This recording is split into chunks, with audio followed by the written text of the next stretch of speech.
Hello दोस्तों। आज हम राजीव प्रकाशन के प्रश्नावली 1.4 के इस भाग में सारे प्रश्नों को हल करेंगे। तो मेरा प्रयास अब ये होगा कि मैं एक ही वीडियो में सारे क्वेश्चंस को कवर कर पाऊँ। यदि प्रश्नों की संख्या ज़्यादा होती है तो मैं ज़्यादा से ज़्यादा 2 पार्ट्स में वीडियोस को अपलोड करूँगा। तो आप लोग चैनल को सब्सक्राइब करिए और ज़्यादा से ज़्यादा अपने दोस्तों के बीच शेयर करिए, जिससे कि उन्हें भी इसका लाभ मिल पाए। क्योंकि ये जो राजीव प्रकाशन का बुक पढ़ा रहा हूँ वो लेटेस्ट सिलेबस पे बेस्ड है। ठीक है, तो चलिए प्रश्न संख्या पहले से शुरू करते हैं। बताइए नीचे दी गई संख्याओं में कौन कौन परिमेय हैं और कौन कौन अपरिमेय हैं। परिमेय संख्याएं वे होती हैं जिन्हें p/q के रूप में व्यक्त की जा सके, और अपरिमेय संख्याएं अनवसानी अनावर्ती संख्याओं को हम अपरिमेय संख्याएं कहते हैं। इसके बारे में डिटेल में हमने 1.3 एक्सरसाइज में पढ़ा हुआ है। उसका लिंक आप लोगों को आई बटन पर मिल जाएगा, वहां से देखिएगा। तो इसका पहला प्रश्न है 2 माइनस रूट 5। तो यदि एक परिमेय संख्या और एक अपरिमेय संख्याओं का जोड़ या घटाना करना हो हमें, तो हमेशा उत्तर क्या मिलता है, हमें एक अपरिमेय संख्या ही मिलती है। तो इसका उत्तर क्या हो जाएगा, अपरिमेय।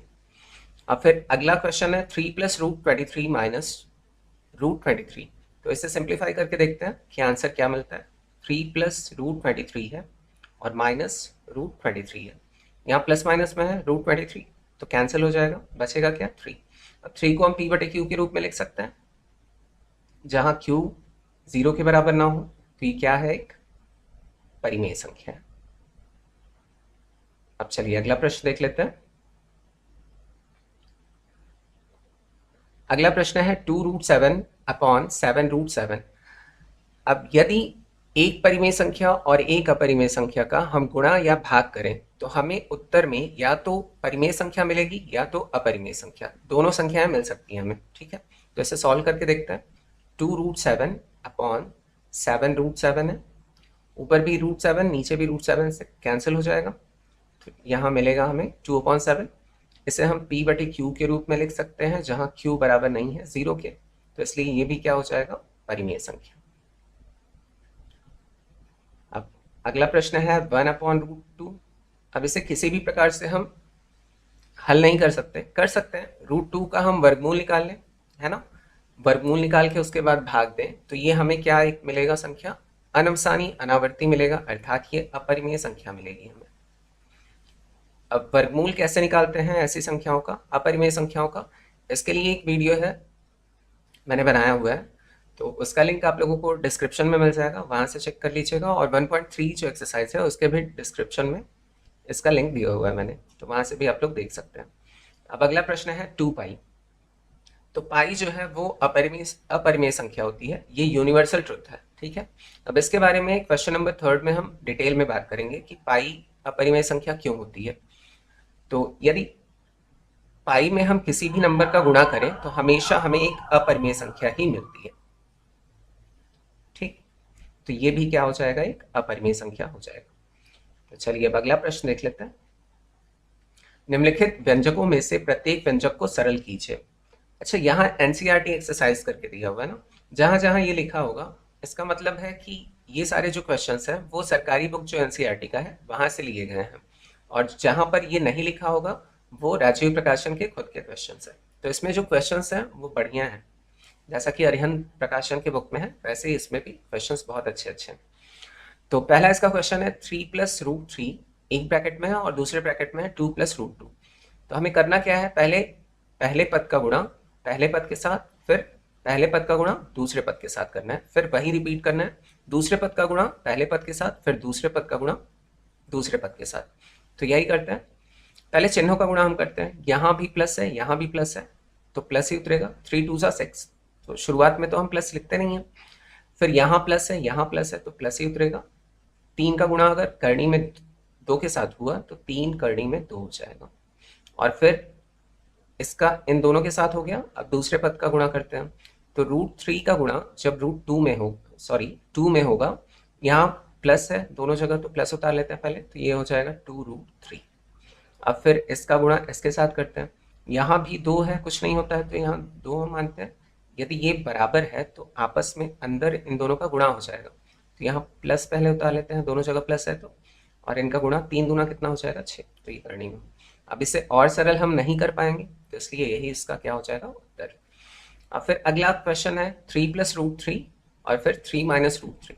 अब ये एक सर्वसमीका होती है, आइडेंटिटी होती है।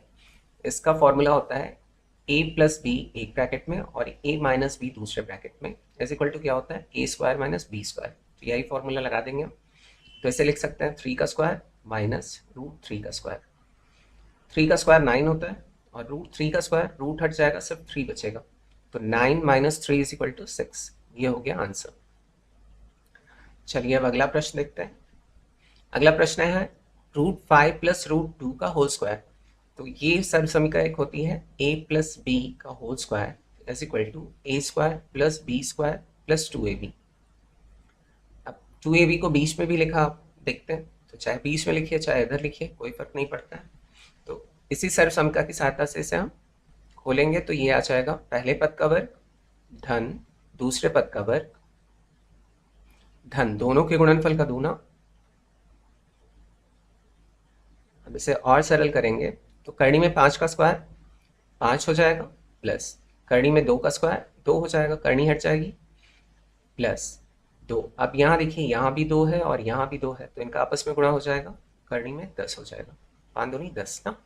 अब यहाँ दो संख्याएं हैं तो 5 धन 2 7 हो जाएगा, 7 + 2√n।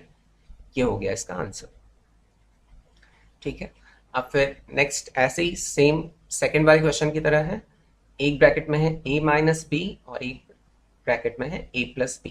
तो इसका भी फॉर्मूला क्या होगा a² - b²। तो सेम वही यहाँ भी हो जाएगा √5 का स्क्वायर -√2 का स्क्वायर। वैसे और सरल करें हम तो करनी हट जाएगी, यहाँ 5 और यहाँ करनी हट जाएगी तो 2। तो 5 - 2 = 3।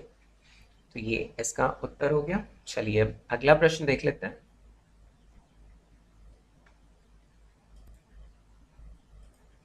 अगला प्रश्न है, आपको याद होगा कि पाई को एक वृत्त की परिधि मान लीजिए c और उसके व्यास मान लीजिए d के अनुपात से परिभाषित किया जाता है, अर्थात पाई = c/d। यह इस तथ्य का अंतर विरोध करता हुआ प्रतीत होता है कि पाई अपरिमेय है। इस अंतर विरोध का निराकरण आप किस प्रकार करेंगे। अब हमें ये सबसे पहले तो देखिए पाई = c/d दिया है, तो हमें ये जानना है कि पाई की वैल्यू जो है वो किस प्रकार से निकलती है या पाई हमें कैसे प्राप्त हुआ। ठीक, तो इसके लिए सबसे पहले तो आप लोगों को एक प्रैक्टिकल करना पड़ेगा। प्रैक्टिकल के लिए 3 वस्तुओं की आवश्यकता पड़ेगी आपको। ये प्रैक्टिकल आप लोग खुद से करिएगा, बहुत ही इंटरेस्टिंग है। तो सबसे पहले तो आपको ज़रूरत पड़ेगी एक स्केल की, ठीक, नापने के लिए। उसके बाद दूसरी ज़रूरत पड़ेगी थ्रेड या एक धागे की, जिससे हम परिधि नाप सकें वृत्त की। ऐसे धागे की ज़रूरत पड़ेगी। और तीसरा है कंपास या गोलार्ध, जिसकी सहायता से हम वृत्त बनाएंगे। तो करेंगे क्या हम कि मान लीजिए मैंने 1 सेंटीमीटर त्रिज्या का एक वृत्त खींचा, ठीक है, गोलार्ध की सहायता से। अब इसकी जो त्रिज्या है वो 1 सेंटीमीटर है। आप कुछ भी ले सकते हैं, 2 सेंटीमीटर 3 सेंटीमीटर। अब उसी के संगत में परिधि क्या हो जाएगा, उसी के संगत में बढ़ेगा, है ना। तो 1 सेंटीमीटर का मैंने एक वृत्त ले लिया है और यहाँ त्रिज्या कितना, रेडियस से हम डिनोट करते हैं उसे, त्रिज्या को स्मॉल r से, है ना। तो स्मॉल r से डिनोट करते हैं, तो ये हो गया मेरा, सॉरी दोबारा से लिख देता हूँ इसे। तो त्रिज्या जो हमने लिया है उसे डिनोट करते हैं r से और ये है 1 सेंटीमीटर। तो व्यास कितना हो जाएगा, व्यास को हम डिनोट करते हैं d से, जो कि होता है डायमीटर और ये होता है रेडियस का। तो डायमीटर, तो ये इसका दुगना हो जाएगा, तो ये हो जाएगा 2 सेंटीमीटर। पूरा मिला देंगे तो ये क्या कहलाता है, डायमीटर कहलाता है ना। और फिर परिधि की बात करते हैं। परिधि को हम डिनोट करते हैं c से, इसे सर्कमफेरेंस बोलते हैं इंग्लिश में। और इससे जब हम, सर्कमफेरेंस होता क्या है, मान लीजिए मैंने यहाँ से चलना शुरू किया, ये किनारा पकड़ के ऐसे ऐसे चलते हुए दोबारा यहीं पहुँच गया मैं, तो ये पूरा जो मैंने चक्कर लगाया है ये क्या कहलाएगा, परिधि कहलाएगा वृत्त का। ठीक है, तो ये नापेंगे कैसे, इसके लिए हम धागे की सहायता से यहाँ एक सिरा रखेंगे, फिर ऐसे नापते हुए यहाँ तक लाएंगे, फिर इसी धागे को हम स्केल पे रख के नाप लेंगे कि कितनी नाप आ रही है। तो मान लीजिए ये आता है 6.28 समथिंग करके आता है। ठीक है, तो अब करना क्या है, हमें पाई जो मिलेगा, तो पाई की वैल्यू c/d, इसी प्रकार से प्राप्त की गई थी। तो यहाँ 6.28/2 डिवाइड करेंगे 3.14, ये हमेशा यही नंबर आएगा। और हम ये सन्निकट मान हमने लिया है, जो नापा है धागे से, फिर पटरी पे रख के नाप लिया हमने, स्केल पे रख के नापा जो, तो 6.28 समथिंग आगे भी मिलेगा। तो ये जो डिवाइड करेंगे ना, तो ये अनवसानी अनावर्ती संख्या मिलेगी, अर्थात ये ना चलता रहेगा, dot dot dot dot dot करके अनंत तक चलता रहेगा। तो ये हमेशा पाई की जो वैल्यू मिलती है हमें, वो क्या मिलती है, एक अपरिमेय संख्या ही मिलती है। ठीक है, तो यहाँ जो हम 22/7 लेते हैं ना, वो मान लिया गया है। क्यों? क्योंकि ये इसी के बराबर आता है, इसलिए मान लिया गया। ठीक है, तो इसीलिए पाई की वैल्यू हमेशा हमें क्या मिलती है, अपरिमेय संख्या मिलती है। तो इसमें कोई भी अंतर विरोध है ही नहीं। हम इसे C/D के रूप में लिखते हैं, इसलिए ऐसा लगता है कि ये परिमेय संख्या है, लेकिन ऐसा होता नहीं है।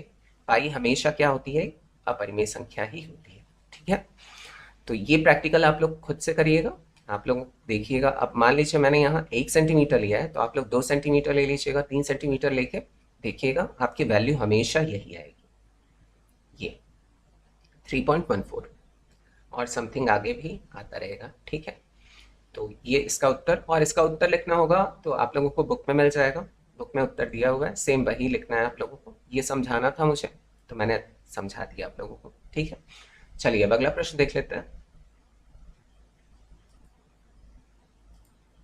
अगला प्रश्न है, संख्या रेखा पर करनी में 9.3 को निरूपित कीजिए। तो लिखने वाला काम आप लोग खुद से करिएगा, तो मैं इसे सिर्फ समझा देता हूँ।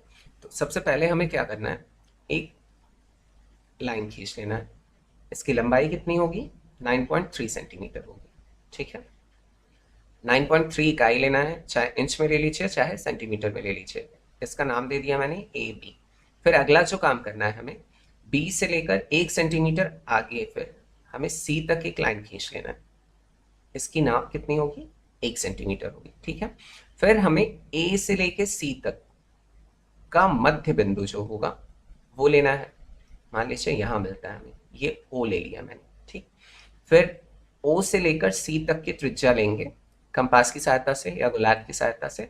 फिर एक यहाँ से जब मैं लेके, या तो O से C तक की त्रिज्या ले लूँ या O से A तक की त्रिज्या ले लूँ, लेकर एक हम अर्धवृत्त खींच लेते हैं इस प्रकार से।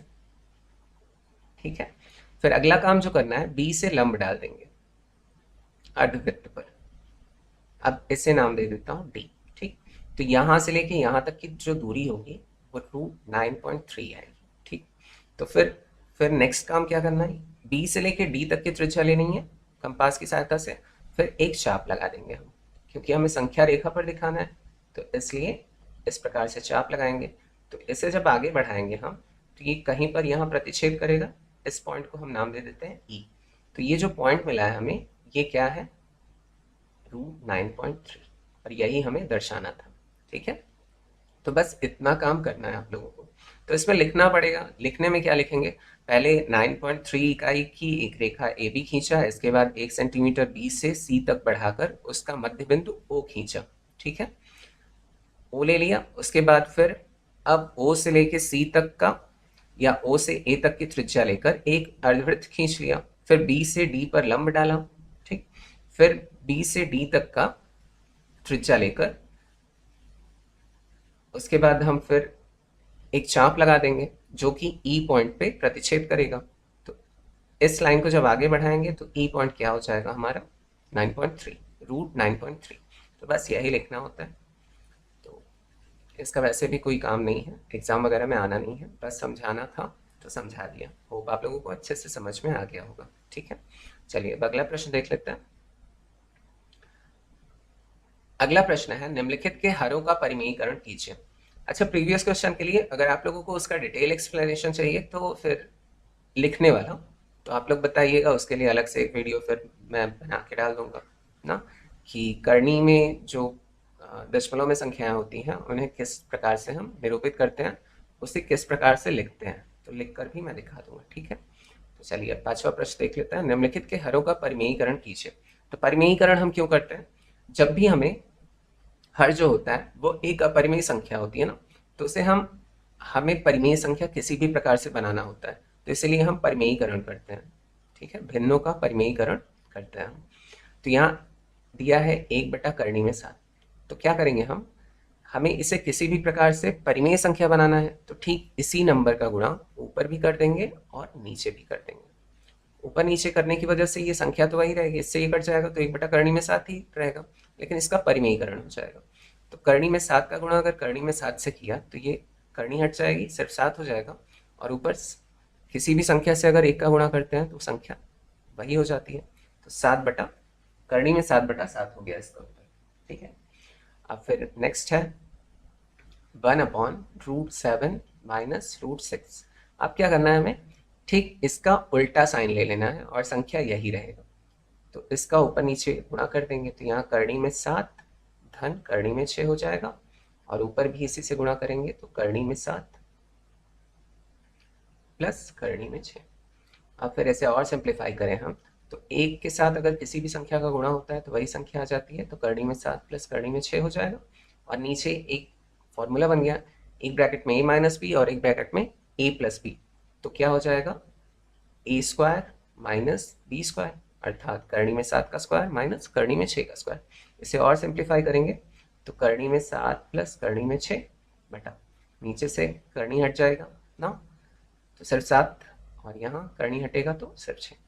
तो इसमें से 1 हटाएंगे तो 1 आएगा ना, लिख लेते हैं करनी में 7 प्लस करनी में 6/1। तो किसी भी संख्या से अगर 1 का भाग देते हैं तो संख्या वही आता है। तो हमें उत्तर मिल गया करनी में 7 धन करनी में 6। तो इसका परिमेयीकरण हो गया। ठीक, अब चलिए अगला प्रश्न देख लेते हैं। अगला प्रश्न है 1/करनी में 5 धन करनी में 2। तो 1/करनी में 5 धन करनी में 2। अब ठीक इसका उल्टा साइन लेना है, तो करनी में 5 माइनस करनी में 2, और ऊपर भी इसी से गुणा करेंगे तो करनी में 5 माइनस करनी में 2। अब 1 के साथ किसी भी नंबर का गुणा हो तो वही नंबर आता है, तो करनी में 5 माइनस करनी में 2 ऊपर हो जाएगा, और नीचे एक फॉर्मूला मिल गया फिर से, a प्लस बी एक ब्रैकेट में है और दूसरे ब्रैकेट में a माइनस बी है। तो क्या हो जाएगा, करनी में 5 का स्क्वायर माइनस करनी में 2 का स्क्वायर इज इक्वल टू करनी में 5 माइनस करनी में 2 बटा, ये करनी हट जाएगी तो 5 माइनस 2, फिर हमें क्या मिल गया, ऊपर करनी में 5 माइनस करनी में 2 और नीचे घटाया तो 5 माइनस 2 बराबर 3। ये हो गया उत्तर। ठीक है, देखिए हर का परिमेयीकरण हो गया ना, नीचे परिमेय संख्या आ गई, बस यही करना रहता है हमें। फिर नेक्स्ट क्वेश्चन है 1/करनी में 7 माइनस 2। अब फिर वही काम करना है हमें, उल्टा साइन ले लेंगे तो करनी में 7 धन 2 हो जाएगा, फिर ऊपर भी इसी से गुणा करेंगे तो करनी में 7 धन 2। अब किसी भी संख्या से अगर 1 का गुणा करें तो संख्या वही आती है, और नीचे फॉर्मूला बन गया ना, a माइनस बी और a प्लस बी। तो क्या हो जाएगा, करनी में 7 का वर्ग माइनस 2 का वर्ग बराबर, अब करनी में 7 धन 2 ऊपर है और नीचे करनी हट जाएगा तो 7, और यहाँ 2 दूनी 4, और फिर और सिंप्लीफाई करेंगे तो करनी में 7 धन 2 बटा 4, 7 माइनस 4 बराबर 3। ये हो गया इसका उत्तर। चलिए अगला क्वेश्चन देख लेते हैं। निम्नलिखित प्रत्येक में हर का परिमेयीकरण करके सरल कीजिए। अब इसमें भी हमें हर का परिमेयीकरण करना है, तो क्वेश्चन नंबर 6, तो यहाँ दिया है करनी में 3 माइनस करनी में 2 बटा करनी में 3 धन करनी में 2। ऐसे सिंप्लीफाई करें तो सेम इसका ऊपर नीचे हमें गुणा कर लेना, तो करनी में 3 माइनस करनी में 2, इसका उल्टा साइन ऊपर मल्टीप्लाई करेंगे तो करनी में 3 माइनस करनी में 2 का ही करेंगे ना, नीचे भी उतना ही होगा, करनी में 3 धन करनी में 2 दिया है। ठीक है, इसका उल्टा साइन लेंगे तो करनी में 3 माइनस करनी में 2। अब ऊपर सेम साइन है ना, तो इसे लिख सकते हैं करनी में 3 माइनस करनी में 2 का होल स्क्वायर अपॉन, यहाँ a प्लस बी और a माइनस बी वाला है, तो करनी में 3 का स्क्वायर माइनस करनी में 2 का स्क्वायर। अब ऊपर वाले को सिंप्लीफाई करें तो ये कौन सा फॉर्मूला है, a माइनस बी का whole square is equal to क्या होता है, a² plus b² minus 2ab, यही होता है, तो यही करेंगे। तो करनी में 3 का वर्ग धन करनी में 2 का वर्ग ऋण दोनों के गुणनफल का दूना, इतना हो गया, और नीचे करनी में 3 का वर्ग 3 हो जाएगा और करनी में 2 का वर्ग 2 हो जाएगा। अब इसे और सिंप्लीफाई करें तो करनी में 3 का वर्ग कितना हो जाएगा 3 धन करनी में 2 का वर्ग हो जाएगा 2 ऋण 2 और इनका आपस में मल्टीप्लाई हो जाएगा। यहाँ भी 2 है, यहाँ भी 2 है, जब कुछ नहीं होता है तो 2 ही मानते हैं, तो 3 दूना 6, तो करनी में 6 आ गया बटा यहाँ बचेगा 1। अब ऊपर वाला जुड़ जाएगा 3 धन 2 बराबर 5 माइनस 2 करनी में 6 और नीचे 1 है तो 1 लिखिए चाहे ना, तो यह इसका फाइनल आंसर हो जाएगा। ठीक है, अब चलिए अगला प्रश्न देख लेते हैं। सारे प्रश्न इसी प्रकार से सबको ऐसे ही हल करना है।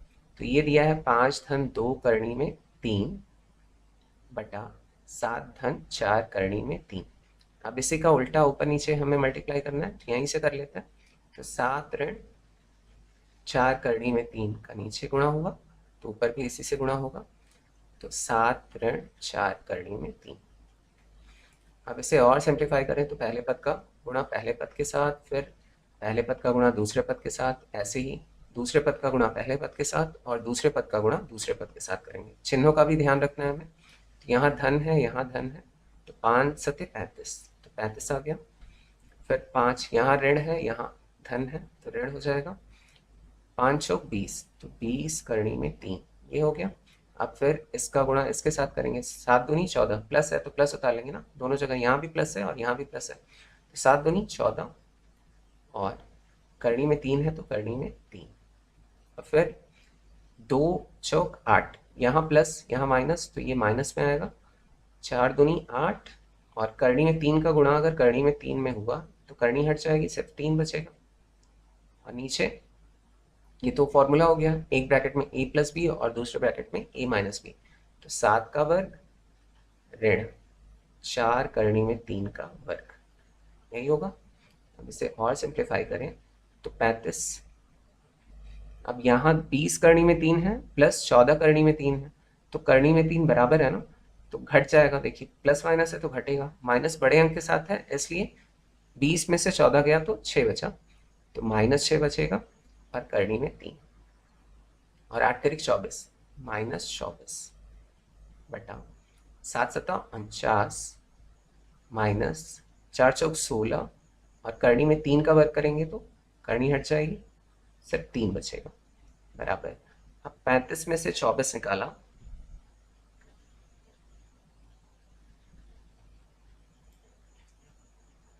तो 11 बचेगा और ऋण 6 करनी में 3 है।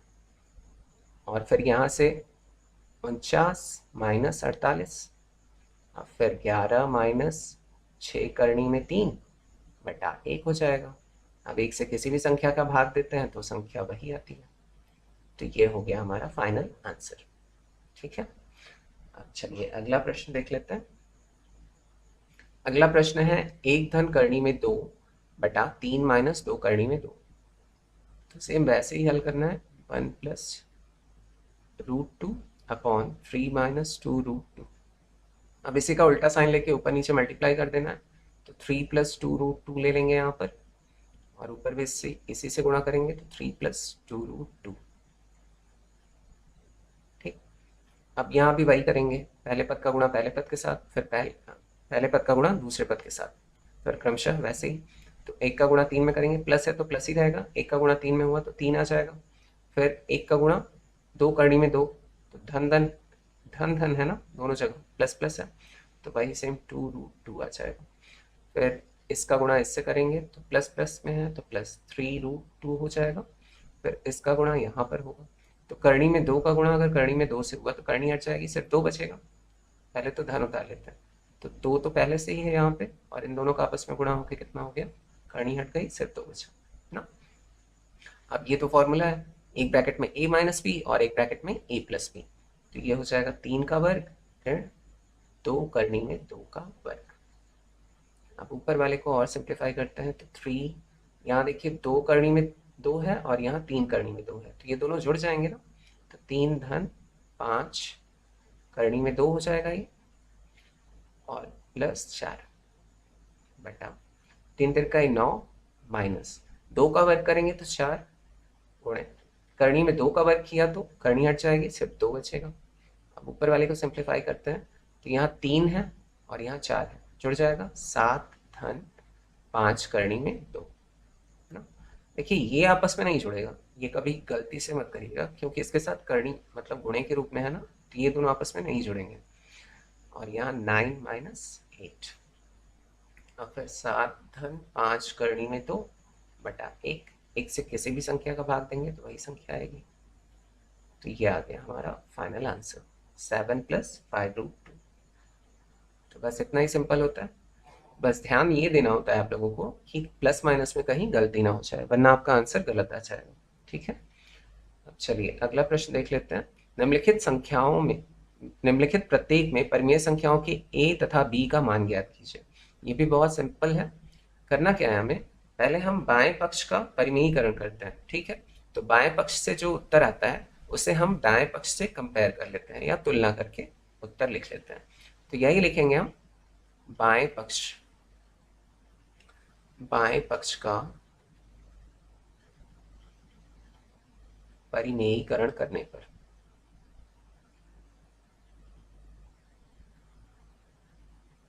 तो बायां पक्ष जो दिया है वो है √3 - 1 अपॉन √3 + 1। अब इसी का सेम उल्टा साइन लेंगे, तो √3 - 1 से यहाँ गुणा हो जाएगा, सेम ऐसे ही √3 - 1 से ऊपर भी गुणा हो जाएगा। तो यहाँ दो ब्रैकेट सेम मिल रहे हैं, तो √3 - 1 का होल स्क्वायर ऐसे लिख सकते हैं अपॉन यहाँ क्या मिल रहा है, एक ब्रैकेट में a + b है और दूसरे ब्रैकेट में a - b है, तो इसे लिख सकते हैं √3 का स्क्वायर माइनस 1 का स्क्वायर इज इक्वल टू।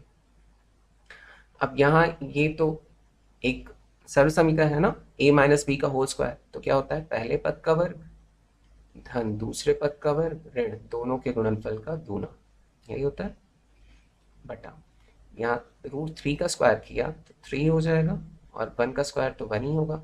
इसे और सिंप्लीफाई करें तो √3 का स्क्वायर कितना हो जाएगा, 3 प्लस 1 का स्क्वायर 1 ही होगा माइनस 2 √3 आएगा यहाँ पर ना, 2√3 इतना आ गया और यहाँ घटाएंगे तो 2। अब फिर इसे और सिंप्लीफाई करें हम तो 3 धन 1 4 हो जाएगा, 4 ऋण 2 करनी में 3 बटा नीचे 2 दिया हुआ है। अब ऊपर से कॉमन निकल रहा है 2, तो 2 निकाल लेते हैं कॉमन, यहाँ क्या बचेगा, 2 ऋण करनी में 3 यही बचेगा बटा 2, 2 से 2 को कैंसिल कर देते हैं तो मिला कितना, 2 - √3। अब देखिए इससे कंपेयर हमें करना है। ठीक है, तो अब दाएं पक्ष से तुलना करने पर, अब दाएं पक्ष से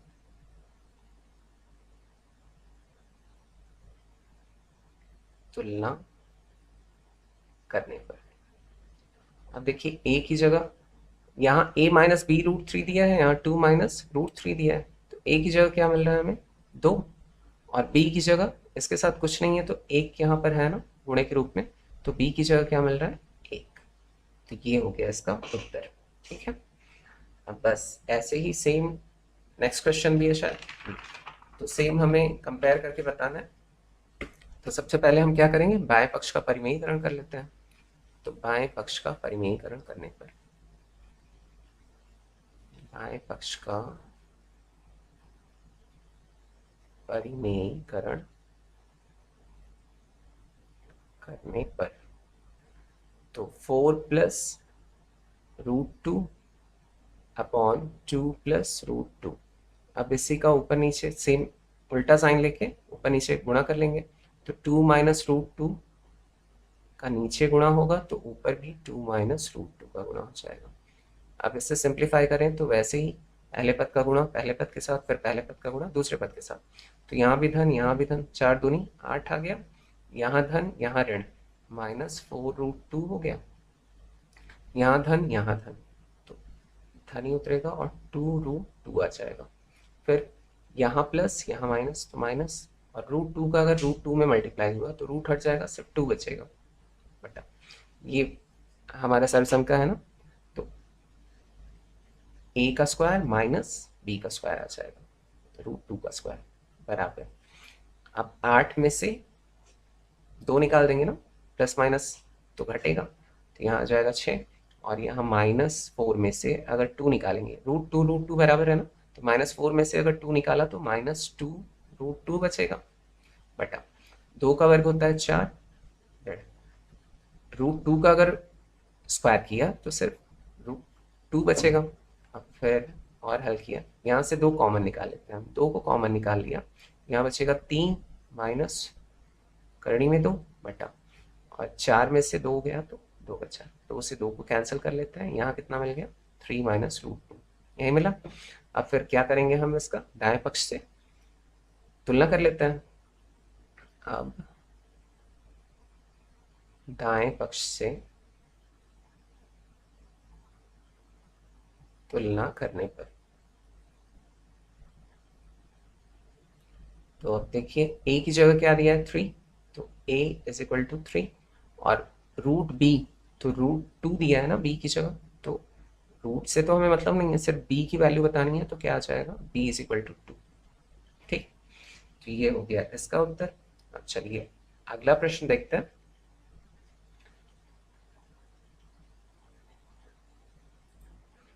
तो 8वां प्रश्न है √3 माइनस √5 एक ब्रैकेट में है, और √5 प्लस √3 अपॉन 7 माइनस 2 √5, तो इसे सिंप्लीफाई करना है हमें। तो क्वेश्चन दिया है, √3 माइनस √5 और √5 प्लस √3 अपॉन 7 माइनस 2 √5। पहले इसे सिंप्लीफाई कर लेते हैं ना, ऊपर वाले को सिंप्लीफाई करके फिर परिमीकरण कर देते हैं।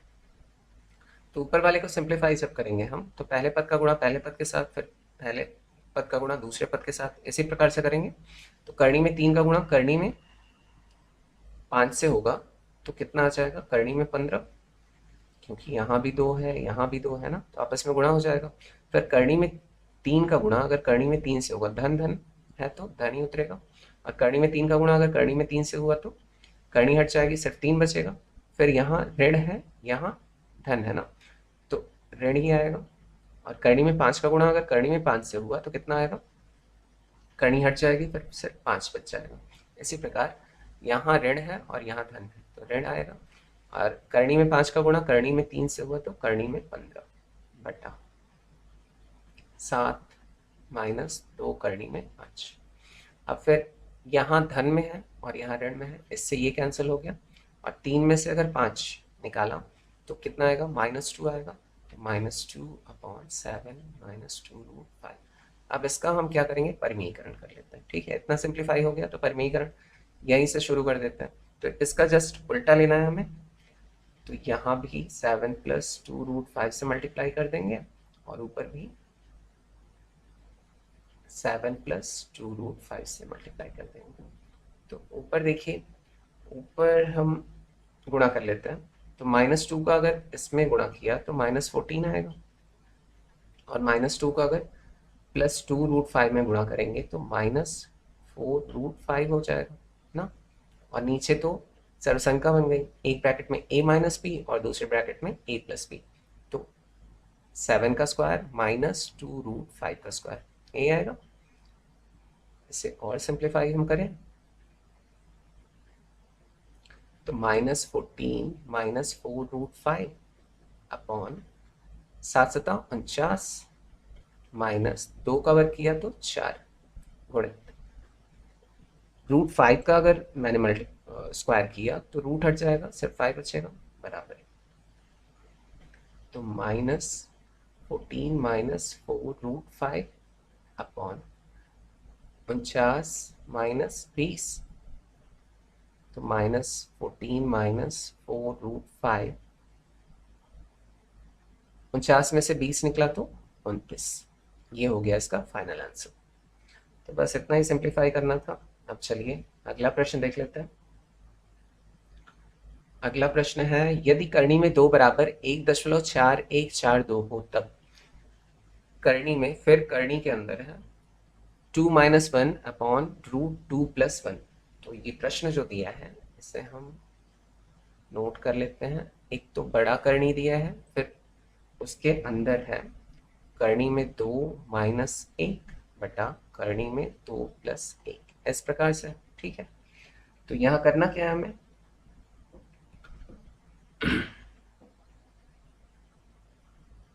सिंपली इसका सबसे पहले हम परिमेयीकरण कर लेते हैं। ठीक है, तो परिमेयीकरण करेंगे तो ठीक इसका उल्टा लेना है ऊपर नीचे, तो कितना आ जाएगा, ऊपर भी √2 - 1 का मल्टीप्लाई होगा ना, और नीचे भी सेम नंबर, तो √2 - 1 यहाँ भी मल्टीप्लाई हो गया।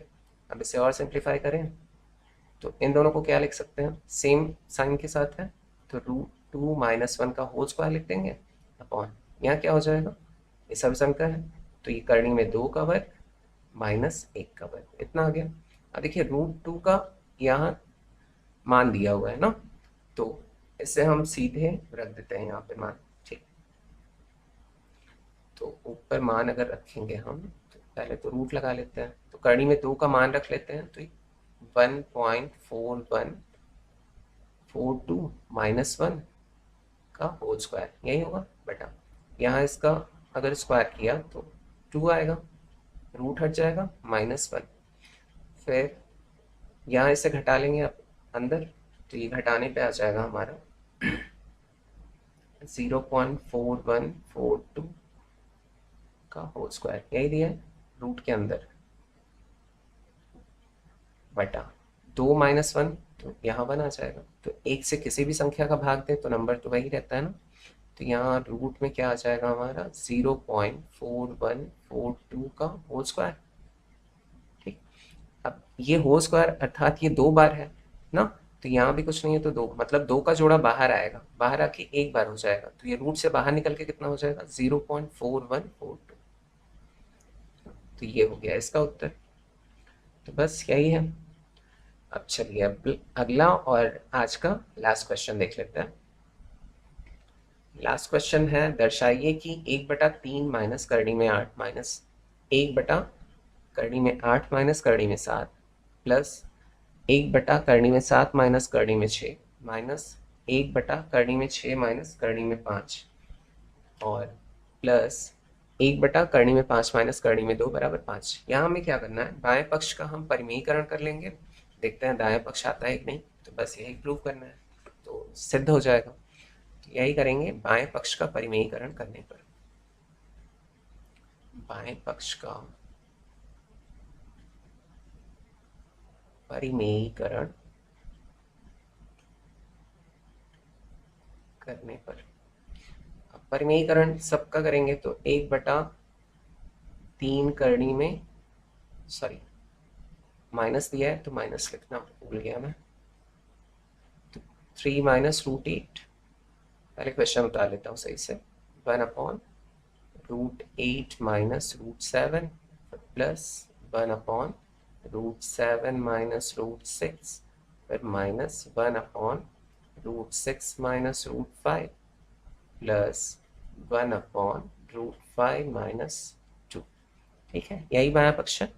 अब इसका परिमेयीकरण कर लेंगे तो 1/3 माइनस √8, तो सेम इसका उल्टा साइन लेना है, तो 3 प्लस √8, नीचे भी मल्टीप्लाई होगा और ऊपर भी, सॉरी 3 प्लस √8 का ऊपर भी मल्टीप्लाई हो गया ना, फिर माइनस 1/√8 माइनस √7, तो इसका उल्टा साइन लेंगे तो √8 प्लस √7 का नीचे मल्टीप्लाई कर रहे हैं, तो ऊपर भी सेम इसी से करेंगे, तो √8 प्लस √7 फिर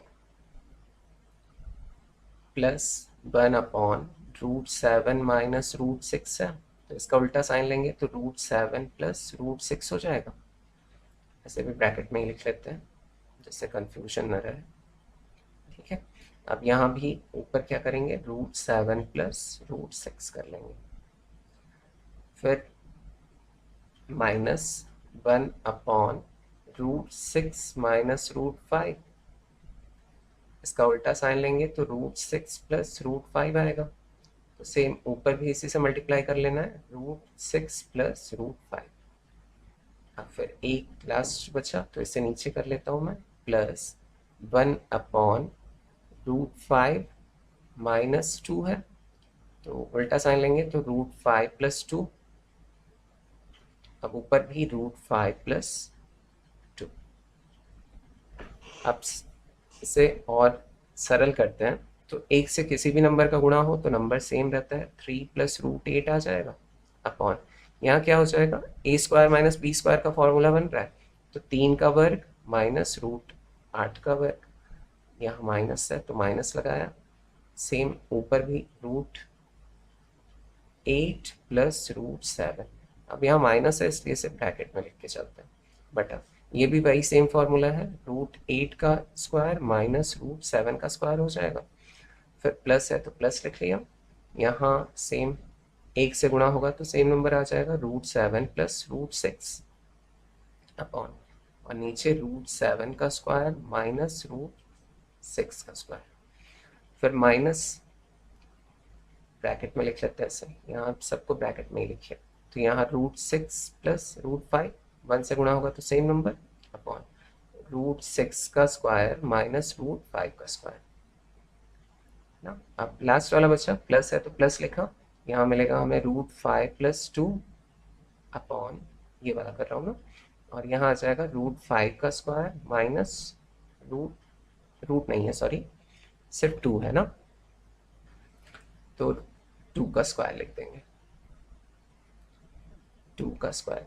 अब इसे नेक्स्ट पेज में करता हूँ, √8 + √7 का, इसे ब्रैकेट में रखते हैं बटा, और नीचे हमें मिला था करनी में 8 माइनस करनी में 7, तो करनी में 8 का वर्ग करेंगे तो 8, और करनी में 7 का वर्ग करेंगे तो 7, फिर हमें मिला था प्लस करनी में 7 धन करनी में 6, ऐसे भी चलिए ब्रैकेट में ही रखते हैं, और नीचे भी करनी में 7 का वर्ग किया तो 7 माइनस करनी में 6 का वर्ग किया तो 6, फिर माइनस मिला था करनी में 6 धन करनी में 5, ऐसे भी ब्रैकेट में रख लेते हैं, और नीचे करनी में 6 का वर्ग करेंगे तो 6 माइनस करनी में 5 का वर्ग किया तो 5, फिर मिला था प्लस करनी में 5 धन 2, और नीचे करनी में 5 का वर्ग किया तो 5 ऋण करनी सॉरी 2 का वर्ग किया तो 4, इतना ही आएगा। फिर और सिंप्लीफाई करेंगे इसे, तो यहाँ एक, यहाँ भी एक, यहाँ भी एक, यहाँ भी एक ना, तो 3 धन करनी में 8/1 माइनस करनी में 8 करनी में 7/1 धन करनी में 7 प्लस करनी में 6/1, सब जगह एक ही आएगा, माइनस करनी में 6 धन करनी में 5/1 धन करनी में 5 धन 2/1 ना, 5 में से 4 गया तो 1। अब हम एक से किसी भी संख्या का भाग देते हैं तो संख्या वही रहता है, तो हम ब्रैकेट खोल लेते हैं सबका, तो 3 + √8 यहाँ आ जाएगा, ऋण की वजह से ये ऋणात्मक हो जाएगा, ऋण 8, और धन भी क्या हो जाएगा, अंदर वाला ऋण हो जाएगा, ऋण 7, यहाँ धन करना प्लस और माइनस में दिया है, देखिए करनी में 8 करनी में 8 प्लस माइनस में है, इससे ये कैंसिल हो गया, प्लस माइनस में ये भी है, इससे ये कैंसिल हो गया, प्लस माइनस में ये भी है, इससे ये कैंसिल हो गया, प्लस माइनस में ये भी है, इससे ये कैंसिल हो गया, तो यहाँ बचा क्या हमारा 3 और 2, दोनों को जोड़ा तो कितना आ गया 5, ये क्या आ गया दाएं 5, है ना, यही हमें दर्शाना था, तो ये दर्शा दिया हमने यदि सिद्धम। तो होप आप लोगों को अच्छे से समझ में आया होगा। अगर आप लोगों को किसी भी क्वेश्चन में अगर कोई भी डाउट होता है तो आप लोग बता सकते हैं, तो मैं वो क्वेश्चन आप लोगों के लिए अलग से अपलोड कर दूंगा, तो और अगर कोई सजेशन भी हो तो वो भी बता सकते हैं, ठीक है। तो आई होप कि आप लोगों को अच्छे से समझ में आया हर क्वेश्चन, तो फिर मिलते हैं नेक्स्ट वीडियो में। थैंक्स फॉर वॉचिंग वीडियो, और सब्सक्राइब ज़रूर से करिए और शेयर भी ज़रूर से करिए। Take care, bye bye.